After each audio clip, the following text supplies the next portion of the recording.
오늘 본문 말씀 시편 3편은 아마도 여러분에게 그나마 더 익숙한 시편이지 않나 싶습니다. 근데 이 1절, 2절, 2절에서요 다윗은 자신의 대적이 많다라고 하는 이야기를 3번이나 하고 있습니다. 실제로 자신을 공격하는 그런 적들의 숫자가 많다라고 하는 의미일 수도 있고요, 또 여러 가지 고난이 함께 와서 그것을 은유적으로 표현한 것일 수도 있습니다. 근데 다윗을 정말 힘들게 한 것은 단지 적의 숫자가 아니었습니다. 그것은 자신을 지금 죽이려고 하는 적이, 그 우두머리가 누구냐면 자신이 가장 사랑하는 아들 압살롬이었기 때문입니다. 그래서 다윗은 그 아들을 미워할 수도 없고, 또 그 아들은 아버지를 죽이려고 하고 왕위를 빼앗으려고 하고, 이런 어처구니 없는 상황 가운데 정말 울면서 탄식하면서 지은 시편이 시편 3편입니다. 제가 전에 섬겼던 교회에 시니어분들이 여러 분 계셨어요. 근데 한 번은 이런 얘기를 하시더라고요. 시니어분들이 처음에 서로 만났었을 때는 서먹서먹 하다가 나중에 이제 조금 더 친해지지 않습니까? 그러면 무슨 얘기를 하기 시작하냐면 자기 자식 자랑을 하기 시작하신대요. 그러다가 이제 조금 더 친해졌다, 좀 더 허물없는 관계가 됐다, 그때부터는 자식 욕을 하기 시작한대요. 뭐 맞는지 모르겠습니다.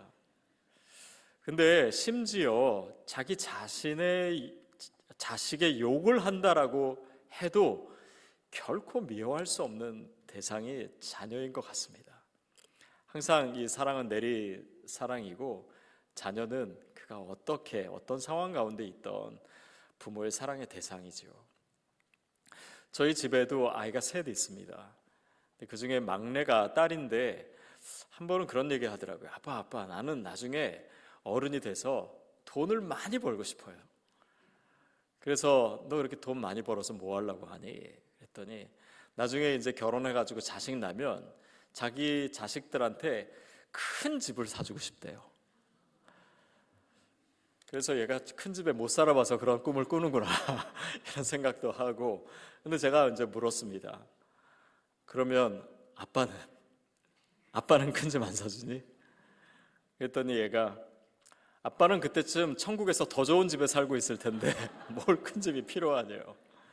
그러니까 결혼도 안 해보고 자식도 안 낳아본 아이에게도 사랑은 내리 사랑인 것 같습니다. 다윗의 상황을 한번 생각해 보세요.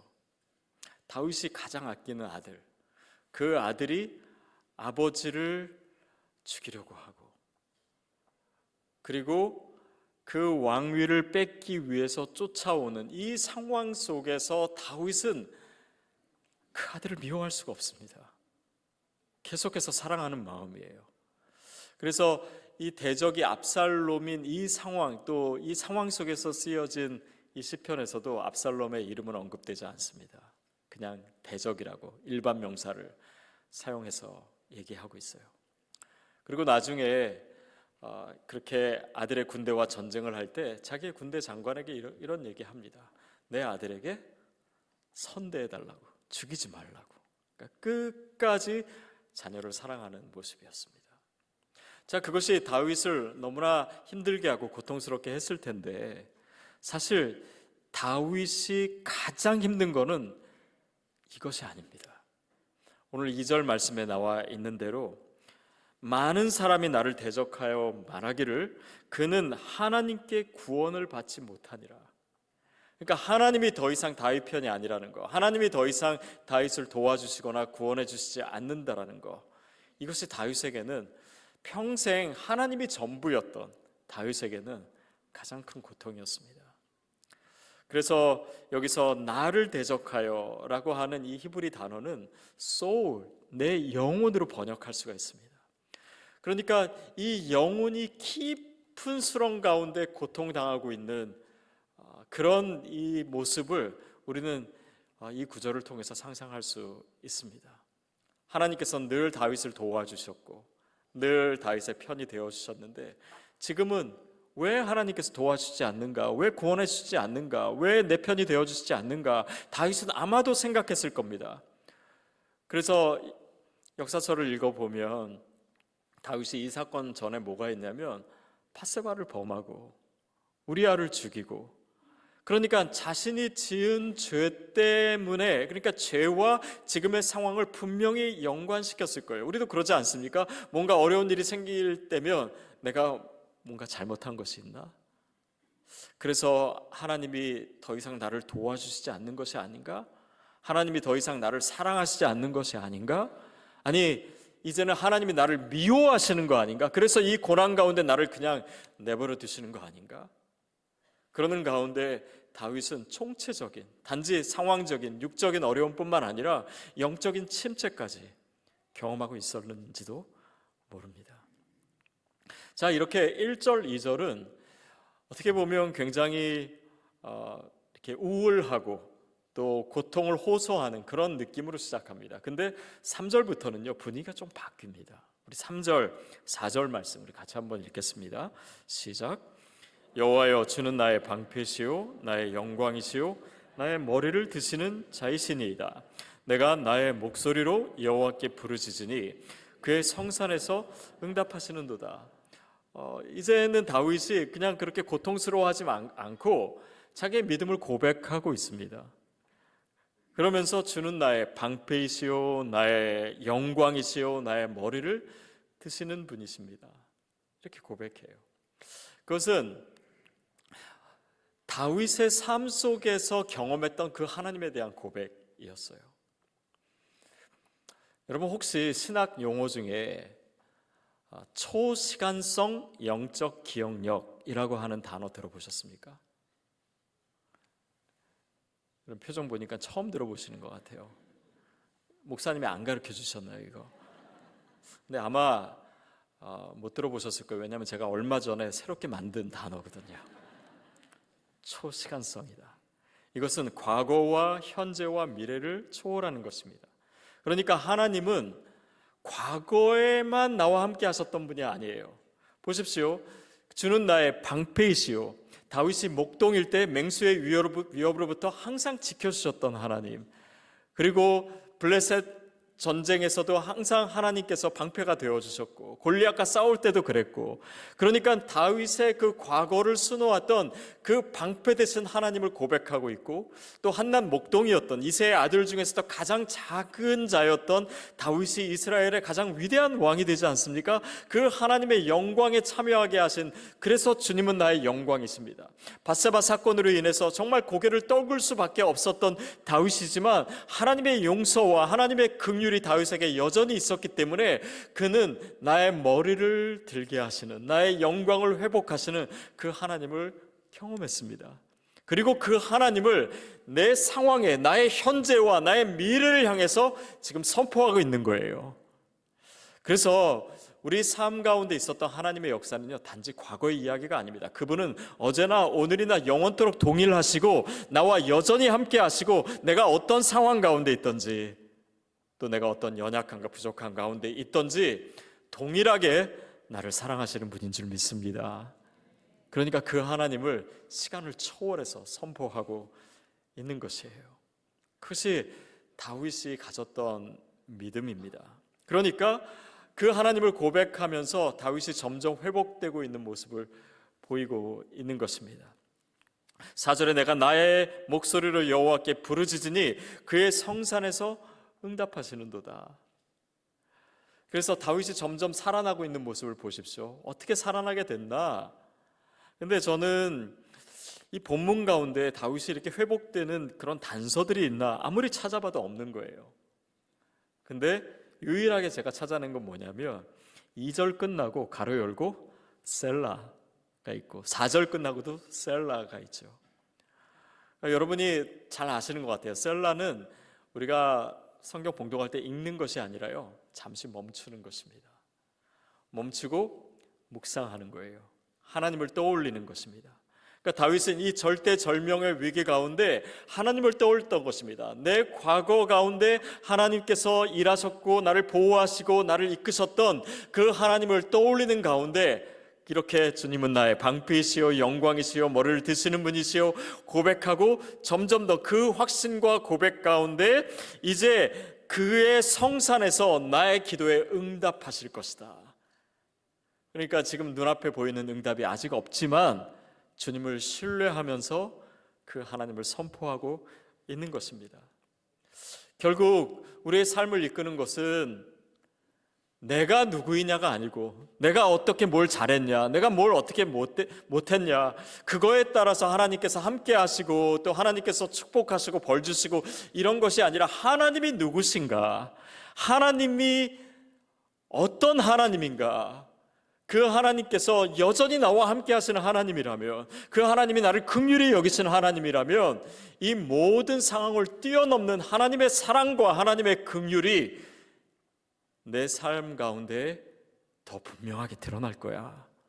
마치 다윗이 다른 시편에서 고백한 것처럼 그 하나님을 고백하다 보니까 내 영혼아 네가 어찌하여 낭망하느냐, 그런 하나님이 계신데, 그 하나님이 여전히 나를 사랑하시는데, 그 하나님을 내가 신뢰하고 있는데 왜 낭망하느냐, 내 영혼아 어찌하여 낭망하느냐, 너는 너의 하나님을 바라라.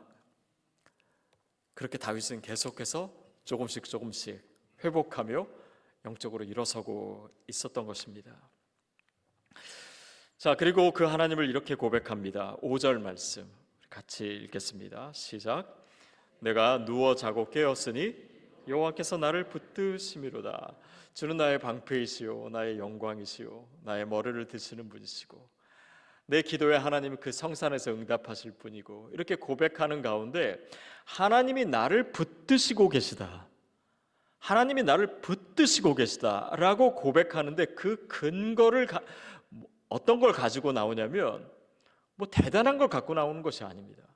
뭐 갑자기 하나님께서 막 자연재해를 내리셔가지고 적을 섬멸시키시던지, 아니면 뭐 예상치도 않은 용병들이 와가지고 이 전쟁에서 이스라엘로 승리하게 하신다든지 이런 역사가 아니고, 딸랑 갖고 나오는 그 증거가 내가 누워 자고 깨었으니, 내가 어저께 눕고 자고 오늘 아침에 깬 거가 하나님이 나를 붙드시는 증거다.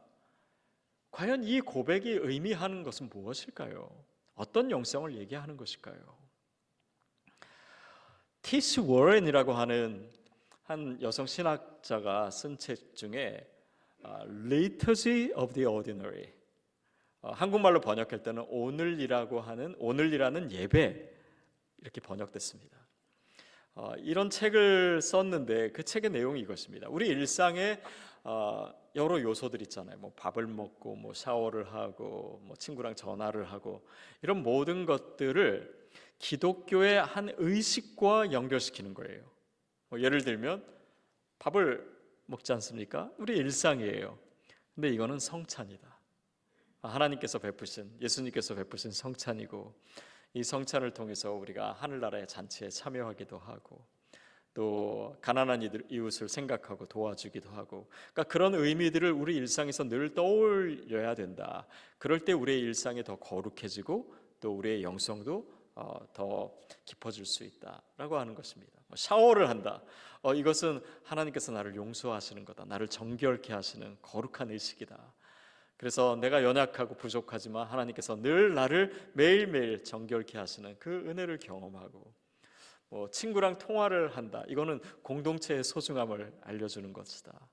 또 차가 막힐 때 이렇게 기다린다. 그것은 기다림과 소망에 대해서 얘기해 주는 거다. 그래서 우리의 일상을 다 그런 거룩한 의미와 연결시키는 거예요.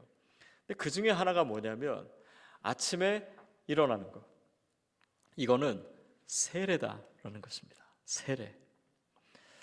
아마 여러분 교회에서도 세례하고, 저는 이제 통합 측 목사인데 제가 개척하면서 예전부터 한번 꼭 해보고 싶었던 것이 있었어요. 그게 뭐냐면 침례입니다. 침례.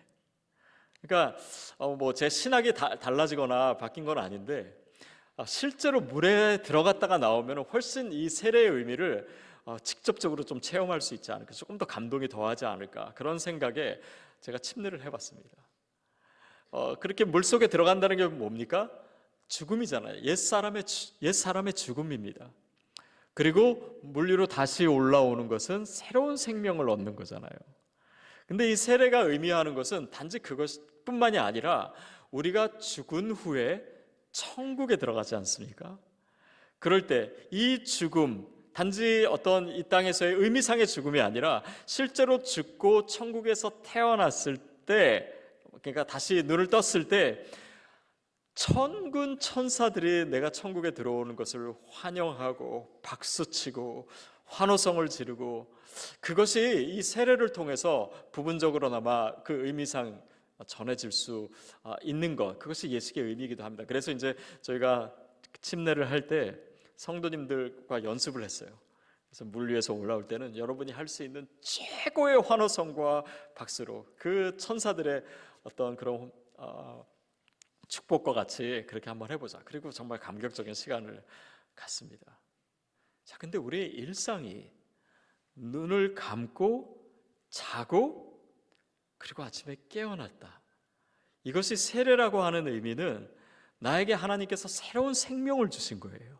오늘 하루를 살아가면서 하나님께서 정말 천군천사와 함께 나의 하루를 응원하시고 축복하시고 박수 쳐주시고, 그리고 정말 이 하루를 진짜 새로운 생명으로 의미 있게 살아갈 수 있도록 우리가 눈 뜰 때마다 그 세례의 의미를 생각할 수 있다면 매일매일 내 일상 속에서 하나님을 경험하는 것이 되지 않겠습니까? 그래서 다윗의 영성이 바로 이런 것이에요. 내 일상 가운데 늘 함께 하셨던 하나님, 매일의 삶 가운데 그 순간순간 나와 동행하시고 나를 지켜주시고 나를 인도하셨던 그 하나님과의 그 친밀한 관계, 그것이 다윗으로 하여금 내가 하나님께 붙들려 있는 그 증거로 제시되는 바로 그런 영성을 얘기하고 있는 것입니다. 제가 한국에서 사역했을 때요, 이런 일이 있었습니다. 한 번은 이제 저희 스태프들이랑 같이 사역을 하고 회식을 했어요. 회식을 어느 이제 고깃집에 가서 고기를 먹었습니다. 큰 철판이 앞에 있었어요. 근데 저는 이제 아무 생각 없이 숟가락을 이렇게 먹다가 이것을 상이 위에 넣어야 되는데 철판 위에 놓은 거예요. 그러고 나서 또 한참 얘기하면서 이게 낫다는 것도 이렇게 모르고, 그러다가 이제 이게 엄청나게 달궈졌겠죠. 그걸 들어가지고 국을 퍼서 제 입속에 집어넣습니다. 어떤 느낌이 들었을까요? 이 느낌이 궁금하신 분들은 한번 집에 가서 해보시던지요. 진짜 깜짝 놀랐습니다. 그래가지고 깜짝 놀라서 일단은 화장실로 달려갔어요. 이게 어떻게 됐나. 그래서 거울을 봤더니 완전 하얗게 다 익어버린 거예요. 그래서 이게 뭐 아픈 것도 아픈 거지만 좀 걱정이 됐습니다. 왜냐하면 주일날 설교해야 되는데 이 입으로는 도저히 이렇게 설교를 할 수가 없겠는 거예요. 그래서 약국으로 달려갔어요. 그래서 약사분에게 보여드리면서 이거 이렇게 됐는데 약 좀 주세요. 약 좀 주세요 했더니 오히려 약사가 이런 얘기 하더라고요. 이렇게 입안이 이렇게 됐을 때는 약을 바를 필요가 없습니다. 우리 입속에는 다른 몸의 부위보다 훨씬 더 많은 신경세포들이 있고 회복력이 빠르다는 거예요. 그래서 하루, 이틀, 3일째 되면 분명히 다 날 겁니다. 이러는 거예요. 그래서 제가 실제로 하루, 이틀, 3일을 지내봤는데요, 낫더라고요. 제 말을 못 믿겠는 분들은 저는 근데 그 일 있은 다음에는 나중에 그런 생각을 해봤습니다. 이 입안에 이제 신경세포가 가득 찼다. 만약에 그것이 우리 삶에 있어서 영적인 세포라면, 하나님과의 친밀한 관계 가운데 매일 말씀을 읽고 매일 기도하고 하나님과 대화하고 하나님과 친밀하게 지내는 사람은요, 이 영적인 세포가 발달될 수밖에 없습니다. 그러니까 때로는 우리가 넘어지고 때로는 정말 시험에 들고 어려운 일을 당해도 오뚜기처럼 일어날 수 있는 영성은 어디서 오냐면 내가 일상 가운데 하나님과 얼마나 친밀했는가, 늘 그 하나님의 말씀이 내 삶 가운데 머물고 또 그 말씀을 늘 내 삶에 적용하고 주님과 가까워진 사람은 오히려 그런 어려움이 있을 때 하나님으로부터 멀어지거나 절망하거나 포기하는 것이 아니라 오히려 주님 안에서 더 잘 회복되는 거예요. 저는 저와 여러분에게 그런 영성이 있게 되기를 바랍니다. 이것이 바로 어떤 영적인 resilience, 회복력 아닙니까? 하나님이 저와 여러분에게 원하시는 믿음이 저는 그런 모습이라고 생각해요. 저에게는 남동생이 하나 있습니다. 근데 어려서부터 남동생이랑 저랑 좀 많이 달랐어요. 저는 어려서부터 좀 점잖고 이렇게 말도 많이 안 하고 좀 얌전한 샌님이었는데 제 동생은 활달하고 애교 많고 막 관계들도 훨씬 더 좋고 그런 동생이에요. 근데 이제 두드러지게 이 모습이 다르게 나타날 때가 언제냐면 부모님한테 혼날 때. 예를 들면 어머니가 이제 저희가 뭘 잘못하면 회초리 들고 이제 때리시겠다고. 저 어렸을 때 많이 맞았거든. 여러분은 안 맞은 것 같아 표정 보니까. 근데 그러면 어머니가 그래요. 회초리 딱 갖고 와서 너 몇 대 맞을래? 그러면 10대 맞겠습니다. 그러면 저는 이제 꼿꼿이 서가지고 그때도 이제 폼사였기 때문에 그렇게 맞고 다 때리셨습니까? 그러면 이제 그렇게 맞았는데 제 동생은 어머니가 회초리를 들고 오신 그 순간부터 도망갑니다. 그래서 막 집안에서도 막 이렇게 어머니한테 안 잡히려고 때로는 마당을 몇 바퀴 돌아요. 그러다가 결국 못 잡아서 못 때리시기도 하고 어쩔 때는 이제 코너에 완전히 몰린 거예요. 피할 길이 없어요. 도간에 든 지예요. 그러면은 어머니가 오시면은 제 동생이 그때 어떻게 하냐면요, 엄마 품속으로 들어가 버립니다. 그리고 안아요. 그러면 어머니는 얘가 왜 이래 뭐 그러면서 또 웃음이 나니까 웃음을 못 참으시고 그렇게 되면 또 못 때리시는 거예요. 여러분, 우리가 영적으로 봤을 때 하나님이 어떤 자녀의 모습을 원하실까요? 힘든 일 있다고, 어려운 일 있다고, 내 기도대로 내 뜻대로 되지 않았다라고 하나님께 삐지고 하나님으로부터 멀어지고 하나님 날 사랑하시지 않아, 그게 아니라 그럴 때일수록 하나님 품에 더 깊이 안기고 들어가야 됩니다. 그것이 하나님이 원하시는 모습이에요. 그 하나님과의 그 관계는 이런 상황에서 진짜 진면목을 보여주고, 그것이 어디에서 오느냐? 우리가 일상 가운데 하나님의 임재 가운데 있었는가? 하나님과 늘 이런 친밀한 관계 가운데 있었는가? 이것이 중요한 것입니다. 한번 예를 들어서 한번 생각해 보십시오. 어느 아버지가 있는데 이 아버지는 늘 바빠요. 그래서 아이들이랑 놀아주지도 못해요. 그리고 출장도 많아요. 그러면 이제 출장을 뭐 며칠이든 몇 주일이든 다녀오고, 그러니까 이제 자녀와 늘 함께 해주지 못하니까 미안한 마음에 용돈을 줄 때는 좀 큰 돈을 줘요. 그런데 어떤 아빠는 자녀들과 늘 시간을 같이 보내고 같이 놀기도 하고 책도 같이 읽기도 하고 대화도 많이 나누고 뭐 그때그때 필요할 때 용돈 주고. 여러분, 이렇게 그냥 별로 평소에는 자녀와 함께하지 못하다가 큰 돈 주는 아빠가 좋습니까? 아니면 매일 이렇게 일상을 같이 하는 아빠가 좋습니까? 라고 제가 어느 교회에서 물어봤더니 그래도 큰 돈 주는 아빠가 좋다. 근데 하나님과의 관계에 있어서 정말 이 일상을 함께하는, 늘 하나님의 임재 가운데 있고 하나님과 동행하는 그런 믿음이야말로 우리를 영적으로 회복하게 할 뿐만 아니라 그것이 진짜 믿음입니다. 하나님과의 친밀한 관계예요. 그것이 우리가 매주 말씀을 살아내는 이유이고 오늘도 주일에 예배드리는 이유이고 우리가 말씀을 읽는 이유이고 늘 기도하는 이유 아니겠습니까? 그것이 주님의 마음이고 또 주님께서 우리와 맺고자 하시는 관계인 줄 믿습니다. 그 가운데 이렇게 이 일상을 가지고 나온 다윗이 어떻게 더 회복되지 않을 수가 있겠습니까? 6절, 7절 말씀 같이 읽겠습니다. 시작. 천만인이 나를 애워싸 진친다 하여도 나는 두려워하지 아니하리이다. 여호와여 일어나소서. 나의 하나님이여 나를 구원하소서. 주께서 나의 모든 원수의 뺨을 치시며 악인의 일을 꺾으셨나이다. 다윗 보세요. 이제는 기가 더 살았어요. 천만인이 나를 애워싸 진친다고 할지라도 나는 두려워하지 않겠습니다. 너무 당당해진 거예요. 그래서 대적이 많다라는 얘기가 이제는 네 번째 나옵니다. 그러나 느낌이 완전히 달라요. 이제는 하나님의 견고한 성 안에서 적들의 수를 비웃는 듯한 그런 느낌으로 노래하고 있는 것입니다.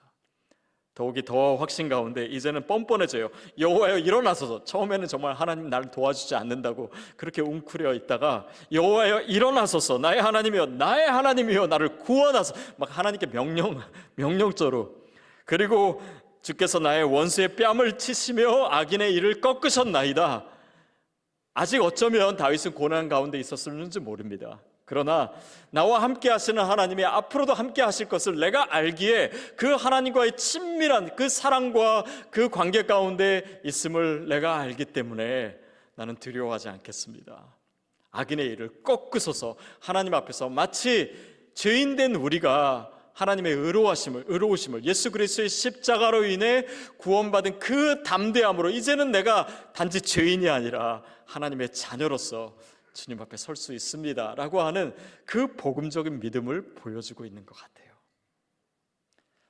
그것이 하나님이 원하시는 믿음입니다.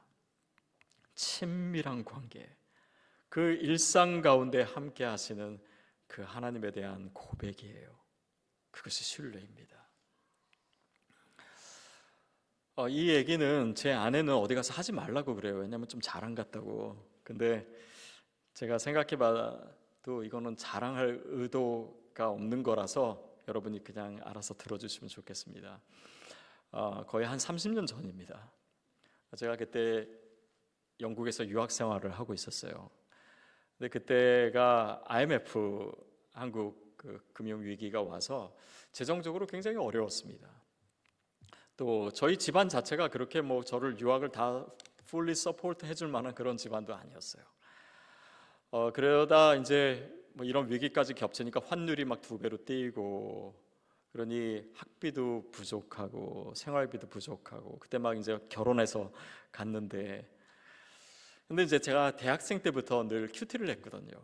그래서 매일매일 말씀을 묵상하고 거기에 적용을 적고 실천할 걸 적고 근데 그렇게 끝나지 않고요. 항상 그때 큐티 노트를 보면 숫자들이 많았어요.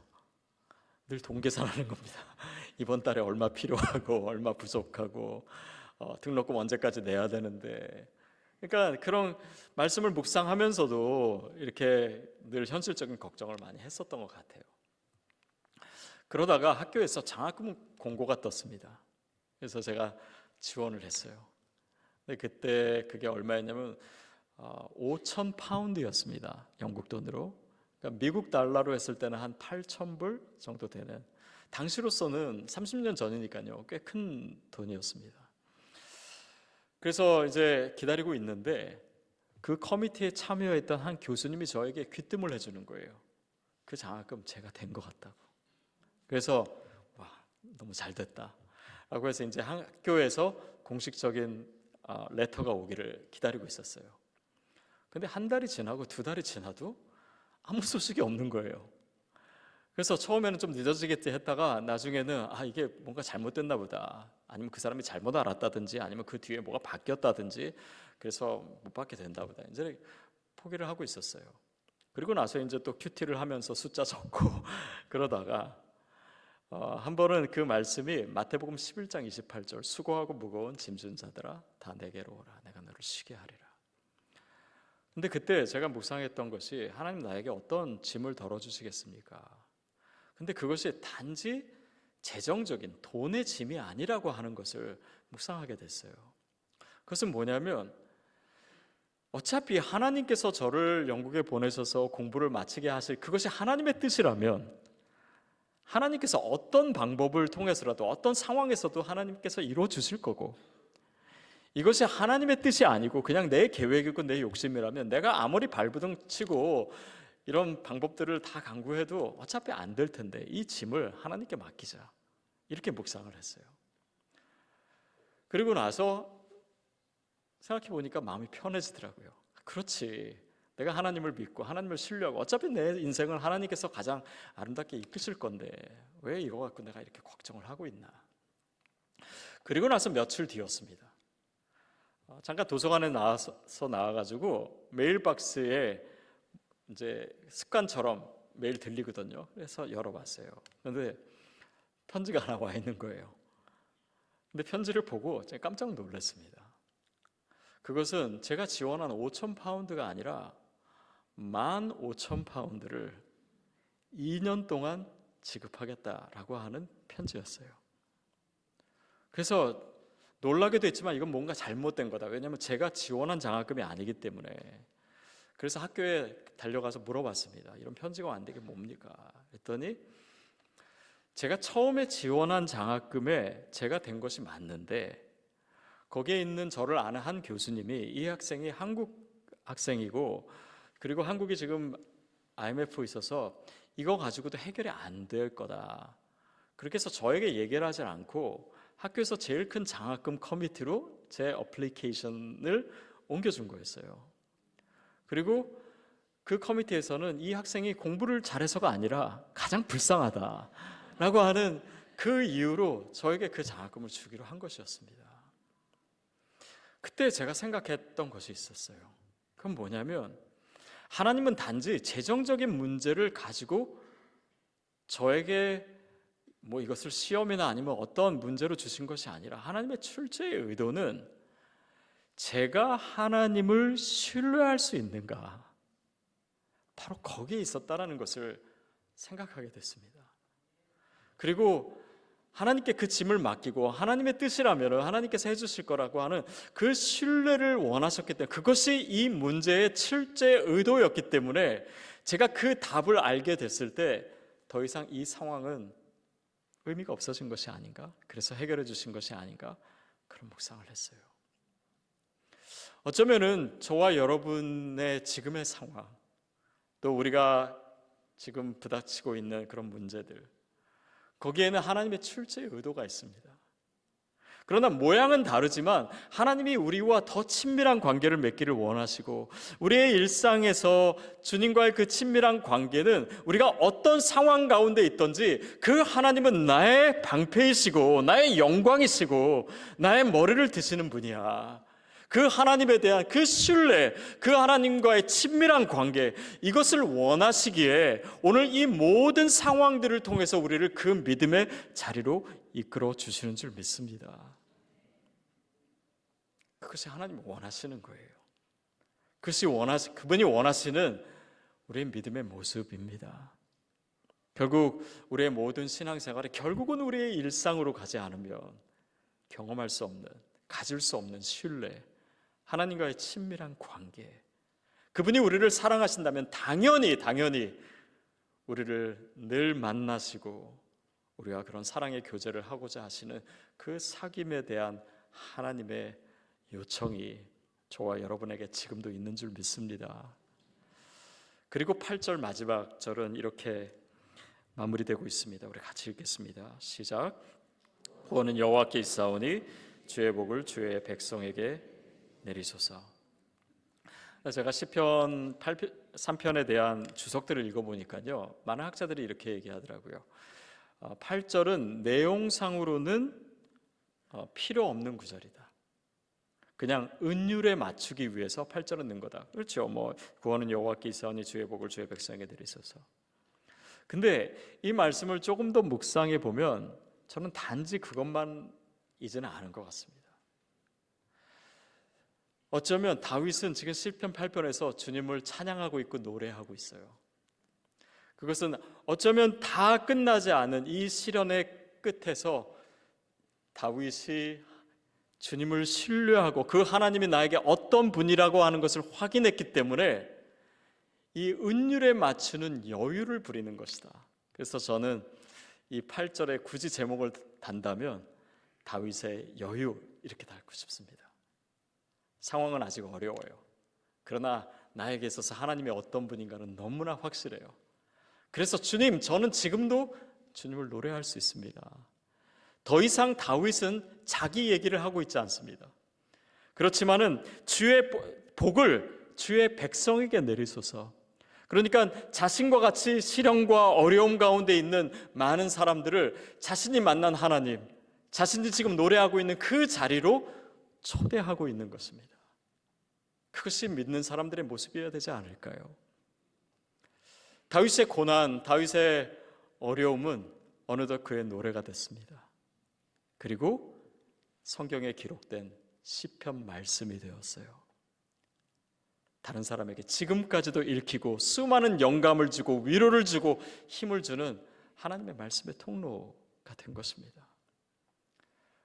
하나님은 저와 여러분의 삶을 통해서도 또 고난이 많고 어려움이 많은 이 이민 생활 가운데 있는 저와 여러분의 삶을 통해서도 이것을 통해서 하나님 찬양을 받으시고 노래가 되게 하시고 어떤 상황 가운데서도 주님을 노래하는 자로 세우실 때 어느 순간 우리의 삶은, 우리의 이야기는 누군가에게 하나님의 말씀의 통로가 될 수 있습니다. 저는 그 증거로 저와 여러분을 부르셨다고 믿습니다. 그래서 오늘 시편 3편을 함께 묵상하는 저와 여러분의 삶을 통해서 그런 아름다운 하나님의 이야기가 써지기를, 그런 아름다운 축복의 통로가 되시기를 주님의 이름으로 축복합니다.